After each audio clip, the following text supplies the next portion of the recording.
Madam మీరేమంటారు వీళ్ళ కేసులో? అందరికీ నమస్కారం. నేనండి మీ శ్రీవాణి. హిట్ టీవీలో ప్రసారం అవుతున్నటువంటి ఇది కథ కాదు జీవితం కార్యక్రమానికి మీరు చూపించేటటువంటి ఆధారాభిమానాలకి మేము ఎప్పుడు కృతజ్ఞులై ఉంటాం. ఇది కథ కాదు జీవితంతో పాటు మీకు నచ్చినటువంటి కాంటెంట్ ని యూట్యూబ్ కంటే 1 వీక్ ముందుగా చూడాలి అంటే మీరు హిట్ టీవీ యాప్ లో చూడొచ్చు. దానికి మీరు చేయాల్సిందల్లా ప్లే స్టోర్ లేదా యాప్ స్టోర్ లోకి వెళ్ళి డౌన్లోడ్ చేసుకోవడమే, అది కూడా ఫ్రీగా. మేడం వీళ్ళ కేసు కొన్ని కోట్ల మందికి రిప్రజెంటేటివ్ నవీన్ ఈరోజు. నిజంగా మన కాలు మనం అది ఫాల్స్ కాల్ అనుకొని మనం ఫేక్ కాల్ అనుకొని తీసుకోకుండా ఉండుంటే ఒక లైఫ్ ఏమయ్యేది, ఒక కుటుంబం ఏమయ్యేది అనడానికి కొంచెం ఆలోచిస్తే కూడా బాధేసింది. ఎందుకంటే రెడ్ హ్యాండెడ్‌గా దొరికిన తర్వాత కూడా వీళ్ళ బిహేవియర్ ఎంత దారుణంగా ఉందంటే, నేను ఇక్కడికిక్కడే ఈరోజు ఈ డెసిషన్ తీసుకోలేను అని అంతే. ఎందుకంటే మాక్సిమం ఇట్లాంటి కేసెస్ మనం రెగ్యులర్ చూస్తున్నామండి. ఇది చీకట్లో నడుస్తూ ఉండడం వల్ల, లైట్స్ లేకపోవడం వల్ల, ఫేసెస్ చూపించకపోవడం వల్ల వీళ్ళకి ఎట్లా అనిపిస్తదంటే వస్తున్నారు, ప్రాబ్లమ్ సాల్వ్ చేసుకుంటున్నారు, వెళ్తున్నారు. ప్రాబ్లమ్ సాల్వ్ చేయటం వరకు ఒక వంతండి. ప్రాణం కాపాడడం ఒక వంతు. ఈరోజు మనం చేసిన పనేంటంటే, నన్ను సేవ్ చేయండి ఇన్ కేస్ మీరివాళ ఈ ఎపిసోడ్‌లో ఎపిసోడ్ అనుకోక ఈరోజు మీరు మనం ఏమంటున్నాం, "అరే భాయ్ వచ్చి ఇక్కడ కూర్చో అయ్యా నీ ప్రాబ్లమ్ చెప్పు. ఆ అమ్మాయిని పిలుస్తాము. ఆ అమ్మాయి వస్తే ప్రాబ్లమ్ సాల్వ్ చేస్తాం" అంటున్నాం.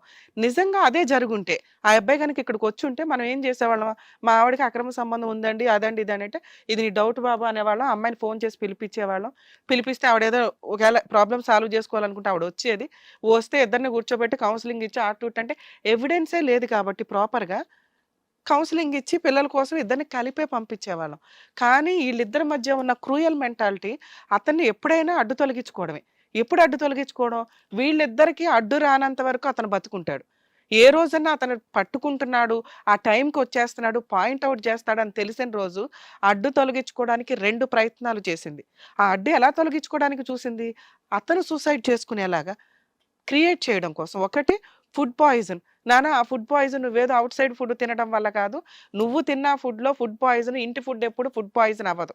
అయ్యింది అంటే ఈ మహాతల్లి చేసిన ఘనకార్యం.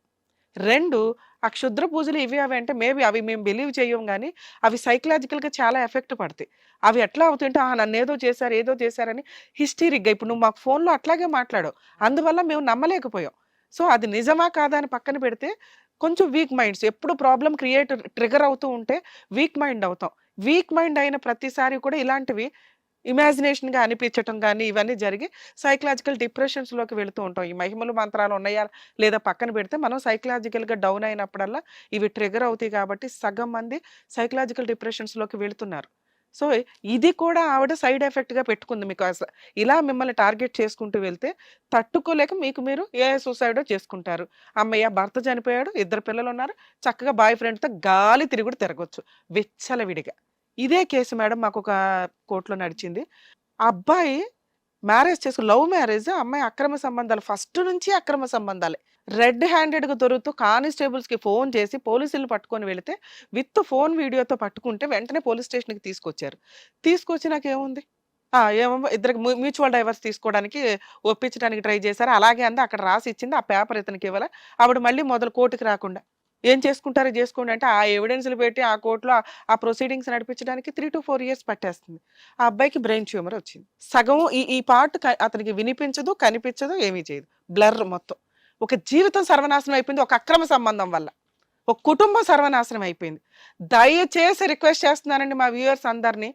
సుప్రీం కోర్ట్ ఇచ్చిన ఈ జడ్జిమెంట్‌ని నేనైతే యాక్సెప్ట్ చేయలేదు. నేను ఆ రోజుల్లోనే పిల్ ఫైల్ చేశాను, పంపించాను. కామెంట్స్ ఏవైతే వస్తాయో ఆ వీడియోకి సంబంధించి వాటిని అన్నిటిని కూడా రెగ్యులర్‌గా అక్కడ రిప్రజెంటేషన్‌కి పెట్టాలనే చూసా. నా రిక్వెస్ట్ ఏంటంటే ఈ అక్రమ సంబంధానికి సంబంధించి ఐపీసీ సెక్షన్ 497 ఏదైతే తీసి పడేశారో దాన్ని మళ్ళీ పెట్టాలి. అది లేడీస్ చేసిన, జెంట్స్ చేసిన పనిష్మెంట్ ఉండాలి అంటూ ప్రతి ఒక్కళ్ళు కూడా సుప్రీం కోర్ట్‌కి, హైకోర్ట్స్‌కి లెటర్స్ ఒక్క లెటర్ అండి. ఒక్క మెయిల్, ఒక్క లెటర్ కనుక రిపీటెడ్‌గా రిప్రజెంటేషన్ కింద వెళుతూ ఉంటే ఖచ్చితంగా వాటిని సుమోటోగా తీసుకొని రీకన్సిడర్ చేసి అమెండ్ చేయడానికి అవకాశం ఉంది. దయచేసి ఈ అక్రమ సంబంధాలని కంట్రోల్ చేయాలంటే ప్రతి ఒక్కళ్ళము కూడా మనవంతు ప్రయత్నంగా ఇదొక రిప్రజెంటేషన్ ఇస్తే బాగుంటుందని నా రిక్వెస్ట్ అండి. ఎందుకంటే ఈ స్టేజ్ అందరికీ దొరక్కపోవచ్చు. ఈ రోజు మనకి షూటింగ్ జరుగుతుంది కాబట్టి అబ్బాయిని కాపాడగలిగాం. ఇన్ కేస్ అదే లేకపోతే ఇవాళ జరిగిన సీన్కి అతను రెడ్ హ్యాండెడ్గా వెళ్ళి ఉంటే తన్నుకునేవాళ్ళు, వాడిని కసకని ఏదో చేసేవాళ్ళు వాళ్ళు.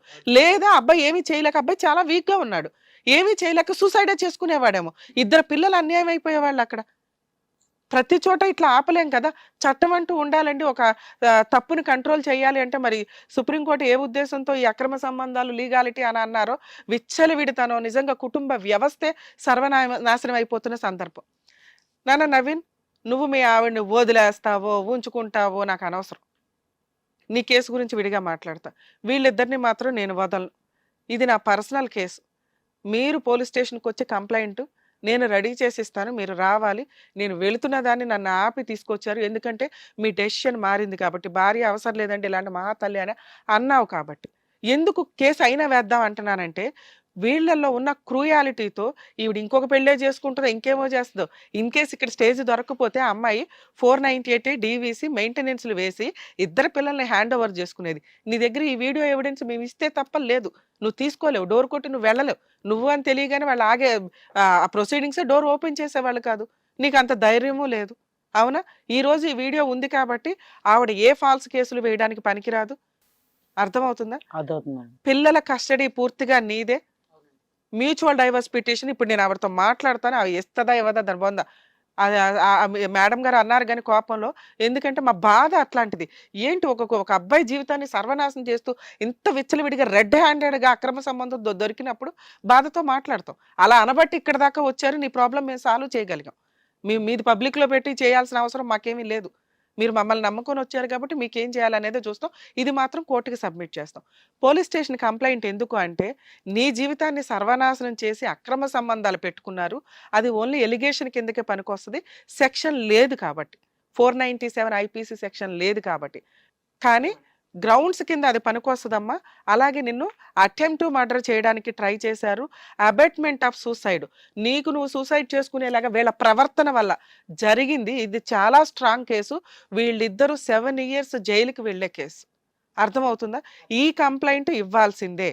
ఇది ఇవ్వకపోతే నిన్ను ప్రొటెక్ట్ చేయడం కుదరదు. ఓకేనా? ఇక కేసు గురించి మాట్లాడదాం.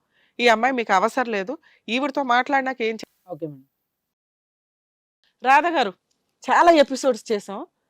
ఆ చాలా ఎపిసోడ్స్లో ఎక్కడో అక్కడ ఒక మానవత్వం, ఒక రియలైజేషన్, ఒక అరే తప్పు చేశానన్న ఒక సెకండ్ అన్న ఫీల్ అయిన వ్యక్తుల్ని చూసుంటాం మేము. నీలో ఇంత తాపత్రయం కూడా నేనైతే చూడలేదు తల్లి. నీలాంటి వ్యక్తులకి అలాంటి వ్యక్తి పనిష్మెంట్ ఇస్తాడు, నీలాంటి వ్యక్తులకి దేవుడు పనిష్మెంట్ ఇస్తాడు, నీలాంటి వ్యక్తులకి సమాజం పనిష్మెంట్ ఇస్తుంది. మేము ఇవ్వగలిగే పనిష్మెంట్ అంటే ఇద్దరు పిల్లల్ని కన్నావో తెలుసా? పిల్లల పుట్టక తల్లిదండ్రులు చాలా హాస్పిటల్స్ చుట్టూ తిరుగుతుంటే నీకు ఆ వాల్యూనే తెలియకుండా ఉంది. ఏం చెప్పావమ్మా రీజను?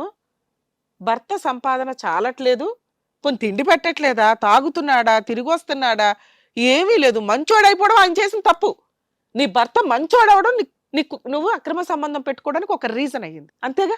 అతను తప్పులు చేస్తుంటే నీకు ఈ టైం ఉండేది కాదు, అక్రమ సంబంధాలు పెట్టుకోవడానికి టైం ఉండేది కాదు.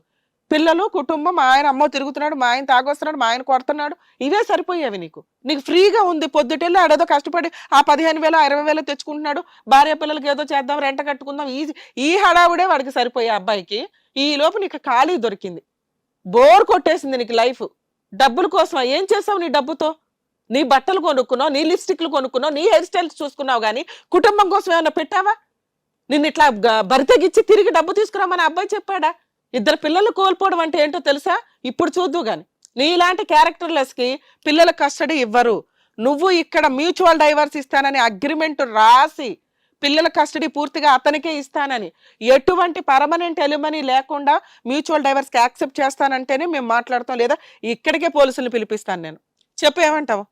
చెప్పమ్మా. రాసిస్తాను మేడం. రూపాయి కూడా కాంపెన్సేషన్ ఇవ్వండి నీకు. Okay madam. పిల్లల కస్టడీ పూర్తి కస్టడీ అతనికే వెళ్తుంది.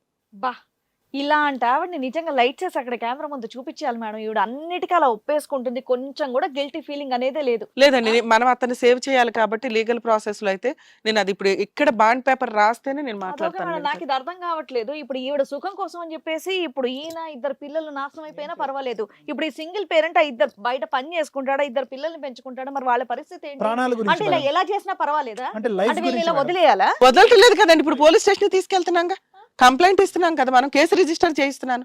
లైఫ్ అసలు ఇప్పుడు ఈ ముందు అతన్ని ఆటోనే- సేవ్ చేయాలి కదా మనం. అతన్ని సేవ్ చేయాలి, వీళ్ళని మాత్రం అసలు ఈ వదిలేదు. ఇప్పుడు సమస్య ఈ లేదు. ఎపిసోడ్ అవ్వగానే నేను అబ్బాయి దగ్గర అదే మాట తీసుకున్నాను. నీకు ఇక్కడ అగ్రిమెంట్ రాయించేది ఎందుకంటే నువ్వు మమ్మల్ని నమ్మొచ్చావు కాబట్టి ప్రొసీడింగ్స్ నడిపించడం. నిన్ను తీసుకెళ్లి నేను వీళ్ళిద్దరి మీద కేసు కంప్లైంట్ ఫైల్ చేస్తానన్నా, నువ్వు అది ఓకే అన్నాకే నేను స్టార్ట్ చేశాను ఎపిసోడ్. గుర్తుందా? అవునండి. బాబు నీతో మాట్లాడాలి. ఏంటి నీ పరిస్థితి ఏంటి? ఏం చెప్పాలి? వింటున్నావు కదా ఈ పంచాయతీ అంతా. వీళ్ళిద్దరికి మ్యూచువల్ డైవర్స్ ఇప్పిస్తున్నాం, పిల్లల కస్టడీ అతనికి. మరి ఈవిడ నువ్వు ఉంచుకుంటావో ఊరేగుతావో ఏం చేసుకుని చేస్తారో చావండి. మీ ఇద్దరి మీద అయితే క్రిమినల్ కేసు పెడతా. బాండ్ పేపర్ తెప్పించండి. తెప్పించండి అమ్మా. మేడం ఇందులో మెమో ఆఫ్ అండర్స్టాండింగ్ అని అగ్రిమెంట్ రాశానండి. యాక్చువల్గా వీళ్ళిద్దరు డీటెయిల్స్తో పాటు మీ మ్యారేజ్ డేట్ ఇవి రాసాము. ఇద్దరు కూడా 1 వీక్లో మ్యూచువల్ డైవర్స్ పిటిషన్ ఫైల్ చేస్తున్నారు. నీకు ఎటువంటి పర్మనెంట్ ఎలిమనీ లేదు. పిల్లల పూర్తి కస్టడీ అతనికే ఇస్తున్నాను. భవిష్యత్తులో అతని మీద కానీ అతని ఫ్యామిలీ మెంబర్స్ మీద కానీ అతని వారసులకి సంబంధించి ఆస్తుల మీద కానీ అతని ఆస్తుల మీద కానీ యాన్సిస్టర్స్ ప్రాపర్టీస్ మీద కానీ ఎటువంటి కేసులు ఫైల్ చేయను అని యాక్సెప్ట్ చేస్తున్నట్టు. అలాగే ఇట్లాంటి వ్యక్తితో నాకు అక్రమ సంబంధం, సుధీర్తో అక్రమ సంబంధం ఉంది. ఇతనితోటే నేను లైఫ్ లీడ్ చేసుకుంటాను, నాకు నా భర్త అవసరం లేదు, ఈ తప్పును నేను ఒప్పుకుంటున్నాను అని కూడా రాశానండి. ఎందుకంటే ఇక్కడ సైన్ పెట్టినాకన్నా రేపొద్దుట ఆవిడ రివర్స్ అవ్వకుండా ఉండడం కోసం అని చెప్పి. అలాగే వీటికి సంబంధించి పిల్లల విజిటేషన్ రైట్స్ కూడా నీకు ఇవ్వట్లేదమ్మా. నీలాంటి తల్లి ఒకటి ఉంది అని వాళ్ళు తెలుసుకోవద్దని నా ఉద్దేశం. భవిష్యత్తులో ఇక వాళ్ళు వస్తారా నువ్వే వెళ్తావు అనేది మీరు చూసుకోండి. ఈ ఎపిసోడ్లో మేము డిసైడ్ చేసేది ఏంటి అంటే ఈ కేసు వరకు నీకు పిల్లల కస్టడీ లేదు, విజిటేషన్ రైట్స్ లేదు, పర్మనెంట్ ఎలిమినీ లేదు. ఎదురు మేము క్రిమినల్ కేసు వేస్తామో అది మీరు ఫైట్ చేసుకోండి. సైన్ పెట్టాం ఇక్కడ. ఎంత సిగ్గు లేకుండా సైన్ చేస్తున్నావు. చూడండి ఒక ఫాస్ట్ తల్లికి పెట్టినాను ఇంతకన్నా నువ్వు పెద్ద కూడా. పనిష్మెంట్ ఉండదు. చూసే అవకాశం కూడా వద్దు, నేను చూడను వాళ్ళని అన్నట్టుగా అసలు sign అమ్మాయితో చేసేస్తున్నారు. మాట్లాడడం కూడా. ఆ? నా పేపర్ నీ దగ్గర ఉంచుకో. ఇలాంటి వాళ్ళని నేను ఇంకొకసారి చూడదలుచుకోలేదు బాబా. నా ఎపిసోడ్ అయిపోయినాక మనం పోలీస్ స్టేషన్కి వెళ్ళి కంప్లైంట్ ఫైల్ చేద్దాం. మీరు ఇంకా రిలాక్స్ ఉండండి. ఇంకా సూసైడ్ అటెంప్ట్ అనే ఫీలింగ్నే నువ్వు బ్రెయిన్లోంచి తీసే. మళ్ళీ ఇది నీ పునర్జన్మ. ఓకే, నీకు నీ పిల్లలకి ఇది ఒక పునర్జన్మ. సూసైడ్ మాట దేవుడు ఎరుగు. వెళ్ళాయి బాబు, రా మళ్ళీ బుక్ చేసుకోండి కొత్తగా రూమ్. వాళ్ళు హోల్డ్ చేయండి బయట.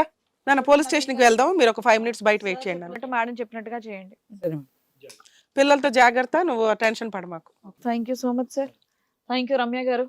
సో అతనికి ఏం న్యాయం కావాలో అది మీరు చేశారు. వాళ్ళకి ఎలాగైనా సరే వాళ్ళకి పనిష్మెంట్ ఇప్పించండి. షూర్ అండి, ఇప్పుడు ఖచ్చితంగా ఇప్పుడు పక్కా వెళ్తాం, మేము వెళ్ళి కంప్లైంట్ ఫైల్ చేస్తాం. సో మళ్ళీ ప్రతిసారి మేడం చెప్తున్నారు, సార్ చెప్తున్నారు, ప్లీజ్ ఇలాంటి తప్పులు చేయకండి, మీ సుఖం కోసం అని చెప్పేసి పక్కన మిమ్మల్ని నమ్ముకున్న వాళ్ళు నిజంగా చాలా డిప్రెషన్ లోకి వెళ్ళిపోతున్నారు. ఇదిగోండి సూసైడ్ చేసుకునేటంత స్థాయి వరకు వెళ్తున్నారు. కాబట్టి అలాంటి పరిస్థితి ఎవ్వరికి రానివ్వకుండా చూడండి. ఉన్నంతలో అర్థం చేసుకొని హ్యాపీగా ఉండాలని చెప్పేసి కోరుకుంటున్నాం. హిట్ టీవీ యాప్, ఇందులో short news, live news, entertainment shows, movies, digital magazines తో పాటు మీ జిల్లా వార్తలను కూడా ఫ్రీగా చూడొచ్చు.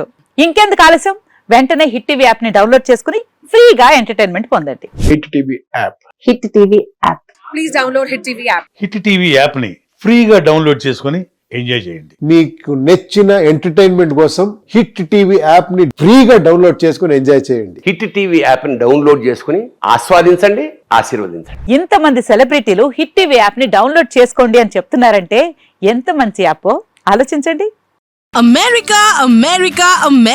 అమెరికాలో చదవాలనుకునే వాళ్ళకి విశ్వసనీయమైన పేరు మన శౌర్య కన్సల్టెన్సీ.